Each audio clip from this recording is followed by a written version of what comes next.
My best friend asked me to be her maid of honor.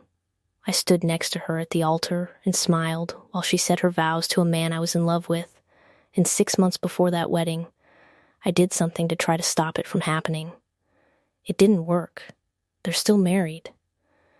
She still doesn't know. Tonight, I'm finally saying out loud what I did, because I've been carrying it for 4 years, and I don't think I can carry it much longer.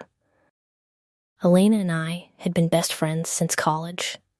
Actual, real best friends, the kind who know each other's coffee order, who've seen each other cry over bad breakups, who show up at 2 a.m. without being asked twice. When she started dating Marcus, I was happy for her. Genuinely, at first. But Marcus and I had actually met first. Before Elena. We matched on an app, went on 2 dates, and then he just stopped responding, no explanation, nothing. I was hurt, but I moved on. The way you do.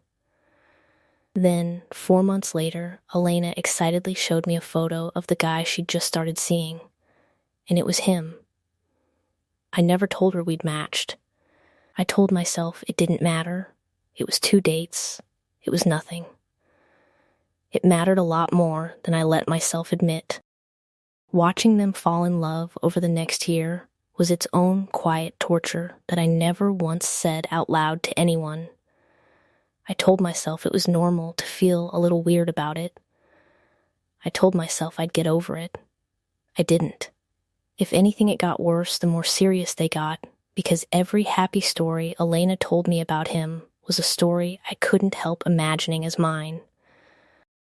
When he proposed, I cried at the announcement dinner, and everyone thought it was happy tears.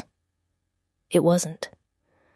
That night, I went home, and I genuinely thought, for the first time, about what I could do to stop this wedding from happening. Not confront them, stop it. Those are different things, and I chose the wrong one. 3 weeks before the wedding, I created a fake email account. I sent Elena an anonymous message claiming to be a woman Marcus had been texting. With screenshots I'd stitched together myself, using old messages of his I still had saved from our 2 dates, his actual texting style, his actual habits, just recontextualized to look recent and incriminating. It was convincing. I made sure it was convincing. Elena confronted Marcus in a full panic 4 days before the wedding. He denied it, obviously, because none of it was true. They had the worst fight of their relationship. She called me sobbing at 1 a.m., asking if she was insane for still wanting to marry him. And here's the part I still can't fully forgive myself, for I sat on the phone with her, my best friend, comforting her through a crisis I had personally engineered, and I told her I believed him. I told her to trust her gut. I have never told anyone that trust your gut came out of the same mouth that sent the emails. They worked through it. Marcus hired someone to trace the email, turns out. He's more tech-savvy than I gave him credit for, and the trail dead ended at a burner account with no clear owner, which terrified me for weeks. It never got traced to me. But the investigation forced them to have some of the most honest conversations of their relationship, and somehow, it made them stronger instead of ending things.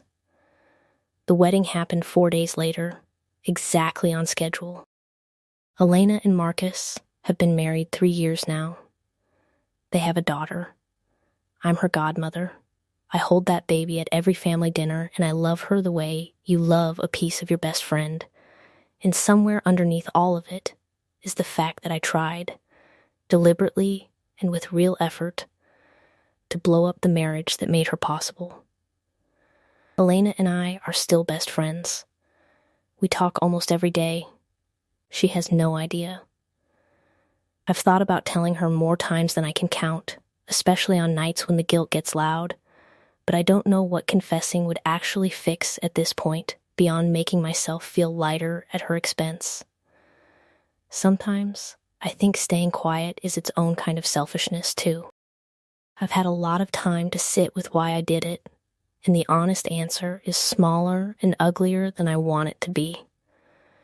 It wasn't some grand, tragic love story. It was jealousy and entitlement dressed up as heartbreak.